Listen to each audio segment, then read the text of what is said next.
Hi, Patty. I've made you a co-host.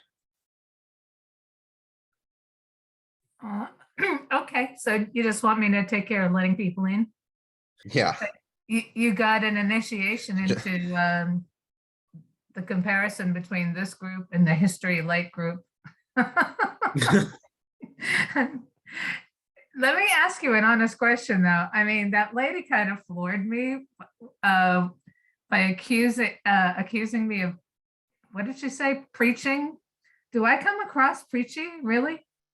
No, I think a lot of I think a lot of I'm trying to find the right word for it. I guess Americans, because we're also talking about against people who are also Americans, perhaps more American than they are.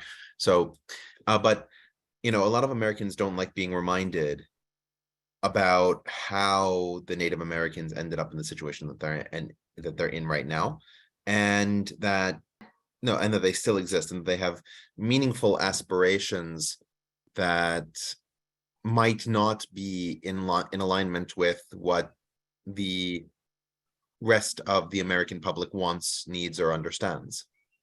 I'm getting some support from some of our overlapping members. Jessica is saying I don't. And Leslie said she totally missed that I was being accused of that.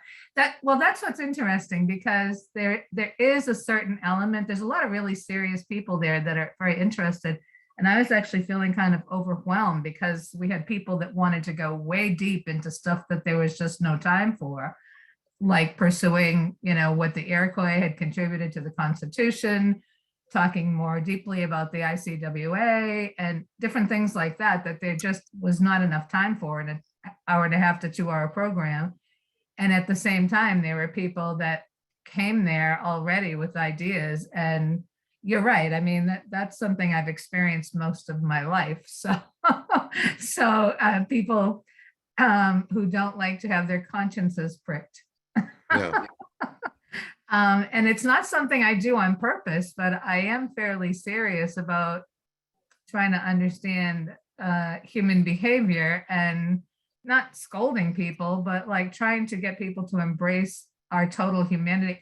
The idea of seeing oneself in the other and seeing the other in oneself. Well, that's sort of what this series is about, and um, I've tried as best as I can, and perhaps with a few more human faces in this presentation, try to humanize a lot of the different movements and ideas that people are having. And as I've said, perhaps sort of off camera several times, this series is really about people in history were confronted with different sets of cards. They no in very few cases the people that I'm talking about were holding the best hand. I can think of maybe Suleiman the Magnificent as one possible Ataturk, maybe. counterexample, but pretty much everybody else was holding a stacked deck, and the deck was not in their favor. And so what cards were they going to play? They were going to play the cards that they had, and sometimes that meant that they would pursue a movement that we might find morally reprehensible. Sometimes it means that they would do something that we would find morally courageous but politically indefensible. There are a lot of different sort of avenues that people take, and so rather than trying to say This was I the would have only way done to do it. different. I would have done different in this experience. Just sort of say, here, this is what the people chose, and this is what the people had to deal with, both in leading up to that choice and after that choice. And I think Would you in the say, Native American context, that is exceptionally important to talk about when you talk about their culture, because a lot of it is a direct relationship with the settler colonial entity that was the United States. yes, and they came here believing that this was something God had provided them because of their goodness. I mean, Yeah. which like set up a difficult moral dilemma. Would you say Ataturk was another that maybe had a great deck of cards to No, start with, Ataturk had a bad set of and cards. he just made the best of it? I mean, he had, it's not that he had the worst set of cards. There were definitely people who had worse decks than he did, but he was a colonel in the Turkish military. He was dealing with the remnants of the Turkish military, and those were the people who was able to get on his side. He was not as lucky when it came to being able to get the caliphate on his side. And so he spent the first half of the Turkish War of Independence, we sort of talked about this, fighting the government he was ostensibly trying to support, which is why the caliphate was abolished when he got power, because he just couldn't stand them. Because they had actually capitulated to the Allied powers and were fighting alongside the Allies against him. And he was leading an insurgent movement on 3 different fronts with 3 different militaries. No, he, like, when he got power, he was very effective in consolidating it. And the reason he did that was that he didn't want the disaster that he received upon coming into office to be there when he left. That said, part of the result of that has been a Turkey that's extremely nationalistic, extremely afraid of dissident movements within its context, because Ataturk did everything in his power to end any possibility of that, and he's become the demigod of the country.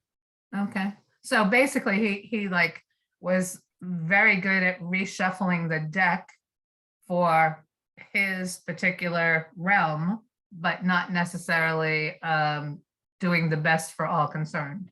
Absolutely. I mean, like, one of the things that people talk about with modern Turkey is the recognition of the genocide. And Ataturk actually, in the early days of the Turkish revolt, was willing to discuss recognition, as long as it would result in better treatment for former Ottoman officials.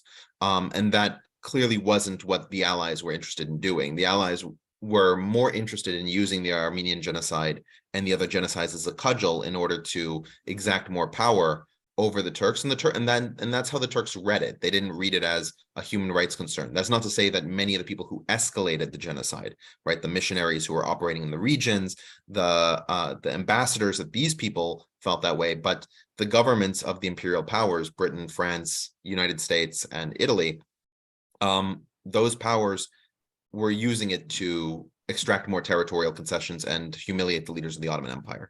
And so in the eyes of most Turks today, you'll see this connection, whether stated explicitly or implicitly, that a discussion about the Armenian genocide is not a discussion about the human rights concerns of the Armenians, but about territorial concessions, humiliation of the Turkish government, and the dismemberment of Turkey as a political institution.